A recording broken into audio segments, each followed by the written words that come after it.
میرے تمام ہی دیکھنے و سننے والوں کو میری طرف سے پیارا بھرا سلام، السلام علیکم ورحمۃ اللہ وبرکاتہ۔ میں اپنے پیارے اور دینی اسلامک چینل میں آپ کو خوش آمدید کہتا ہوں اور امید کرتا ہوں کہ آپ لوگ تمام خیریت سے ہوں گے، اور اللہ سے دعا کرتا ہوں کہ آپ تمام کو خوش رکھے، تمام کی پریشانیوں کو دور فرمائے۔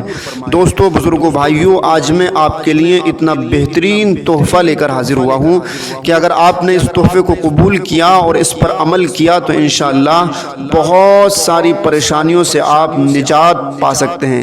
تو چلیے بڑھتے ہیں اس تحفے کی طرف اور بتاتے ہیں کہ وہ تحفہ کیا ہے، لیکن اس سے پہلے آپ سے ہم چھوٹی سی گزارش کرتے ہیں کہ ہمارے اس پیارے چینل پر اگر آپ پہلی بار مہمان بن کر آئے ہیں تو ہمارے اس چینل کو ضرور سبسکرائب کریں اور زیادہ سے زیادہ لوگوں میں اس بات کو زیادہ سے زیادہ پہنچانے کی کوشش کریں۔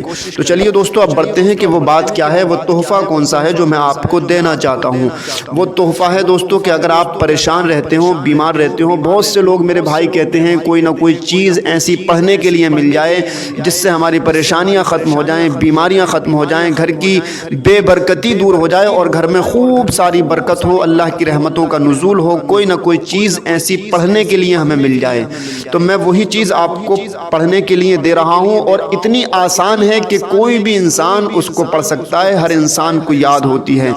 دوستو، اگر آپ سے کوئی ناراض رہتا ہے، آپ سے کوئی پریشان ہے، اگر آپ اس کو راضی کرنا چاہتے ہو، چاہے میاں بیوی کو راضی کرنا چاہتا ہو یا بیوی اپنے شوہر کو راضی کرنا چاہتی ہو، یا پریوار میں آپس میں آپ لوگ محبت چاہتے ہو، تو اس کے لیے بھی یہ وظیفہ بہت ہی کارگر ثابت ہوا ہے۔ اس کے لیے اگر کوئی بیمار ہے تو اس کو آپ پانی پر دم کر کے اس صورت کو پلا سکتے ہیں، انشاءاللہ شفا یاب مریض ضرور ہوگا۔ دوائی کے ساتھ ساتھ اس کام کو بھی کریں۔ بہت سے مریض ایسے ہوتے ہیں جو دوائی بہت کھاتے ہیں مگر ان کو شفا نہیں ملتی۔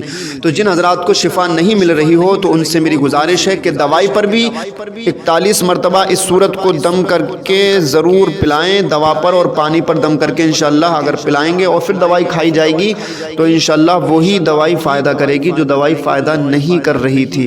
اس کے علاوہ اگر کوئی اور بیمار رہتا ہو تو پانی پر دم کر کے بھی اس کو پلا سکتے ہیں، اور بیماری پتہ نہ ہوتی ہو یا آپ کو لگتا ہو کہ اس کے اوپر کوئی اوپری اثر ہے یا کوئی ہوا کا چکر ہو گیا ہے، تو ان تمام چیزوں کے لیے اس صورت کو پڑھ کر اگر آپ پلائیں گے تو انشاءاللہ شفا ہوگی۔ اس کے علاوہ اگر کوئی آپ کا دشمن ہے، آپ کا برا چاہتا ہے اور آپ کو نقصان پہنچا سکتا ہے، آپ کو لگتا ہے کہ وہ دشمن ہمیں نقصان پہنچا سکتا ہے، تو اس کے لیے بھی صورت کو اگر آپ پڑھیں گے تو انشاءاللہ تمام دشمنوں سے محفوظ رہیں گے۔ اس کے علاوہ زہریلے جانوروں سے آپ محفوظ رہیں گے۔ گھر میں کوئی زہریلا جانور آپ کو نقصان نہیں پہنچا سکتا۔ رات میں کھیت میں کھلیان میں اگر آپ کام کرتے ہیں تو انشاءاللہ کوئی بھی زہریلا جانور آپ کو نقصان نہیں پہنچا سکتا۔ تو دوستو، اس کے علاوہ بھی اگر اس کی تعریف میں کروں تو تعریف بیان نہیں کی جا سکتی، اتنے زیادہ فائدے ہیں اس صورت کے۔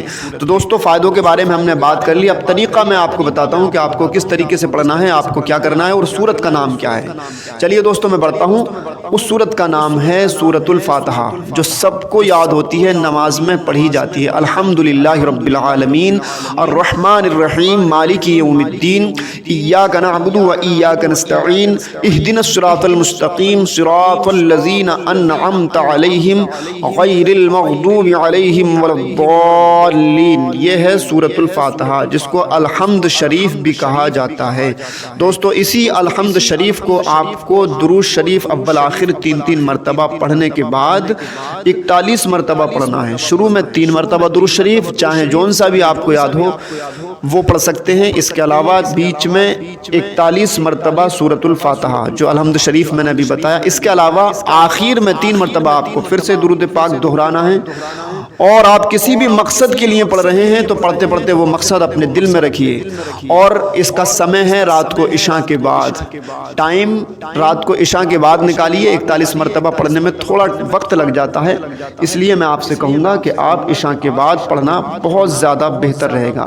انشاءاللہ آپ کر کے دیکھیے، یقین کے ساتھ کریے، اللہ پہ بھروسہ کر کے دیکھیے، اور اللہ پہ بھروسہ کرنے کے بعد اس کو پڑھیے، اور پھر جو اللہ سے آپ مانگیں گے انشاءاللہ آپ کی تمام مراد مرادیں پوری ہوتی ہوئی نظر آئیں گی، اور گھر کی تمام پریشانیاں بیماریاں خود بخود دور ہوتی ہوئی نظر آئیں گی۔ اس کے علاوہ میں آپ سے ایک اور گزارش کروں گا کہ جیسے آپ 41 مرتبہ پڑھ کے نبٹ جائیں تو اس سے پہلے آپ بوتل میں یا کسی اور چیز میں پانی بھر کر کے رکھ لیں، اور جب آپ پڑھ کے نپٹیں تو پانی پر دم کر دیں۔ انشاءاللہ اس پانی کو سب پئیں، اور خاص کر اگر مریض کو پلایا جائے گا تو اس کو ضرور شفا یابی ہوگی، شفا یابی حاصل ہوگی۔ تو ہے نا دوستوں، کتنی بہترین صورت ہے۔ اس کے علاوہ اگر آپ کسی بھی چیز کے لیے پڑھنا چاہتے ہو، وہ مقصد آپ کو اپنے دل میں رکھنا ہے کہ یا اللہ میرا یہ مقصد پورا ہو جائے، تو انشاءاللہ پڑھتے پڑھتے آپ کا مقصد پورا ہوگا۔ ایک دن نہیں ہو تو دوسرے دن آپ کو پڑھنا ہے، جب تک آپ کا مقصد پورا نہ ہو جب تک آپ اس کو پڑھتے رہیں۔ اور میں تو یہ کہوں گا کہ آپ اس کو زندگی کا معمول بنا لیں، روز پڑھنے کا معمول بنا لیں، تو قرآن کی تلاوت بھی ہو جائے گی اور گھر کی تمام پریشانیاں بھی دور ہو جائیں گی۔ دوستو آج ہم ادھر ادھر بھاگے پھرتے ہیں اور ادھر ادھر مدد مانگتے ہیں، اللہ سے ہم نے مدد مانگنی چھوڑ دی، اللہ کے کلام سے ہم نے فائدہ اٹھانا ختم کر دیا، اس لیے ہم پریشان ہیں۔ آپ سے گزارش کروں گا کہ اللہ کی بارگاہ میں آئیے، اس کے آگے سر جھکائیے، اور اس کے آگے سر جھکانے کے بعد اسی سے مانگیے، اللہ کے کلام سے فائدہ اٹھائیے۔ انشاءاللہ دنیا میں کسی کے سامنے آپ کو ہاتھ پھیلانے کی ضرورت نہیں پڑے گی۔ مجھے امید ہے کہ میری ویڈیو یہ آپ کو ضرور پسند آئی ہوگی۔ اگر آپ کو کوئی بھی الفاظ میری ویڈیو کا پسند آیا ہے تو ضرور شیئر کریں، لائک کریں، اور ضرورت مندوں تک اس ویڈیو کو ضرور زیادہ سے زیادہ شیئر کریں۔ ٹھیک ہے، ملتے ہیں پھر کسی اچھی ویڈیو کے ساتھ، تب تک کے لیے اللہ حافظ۔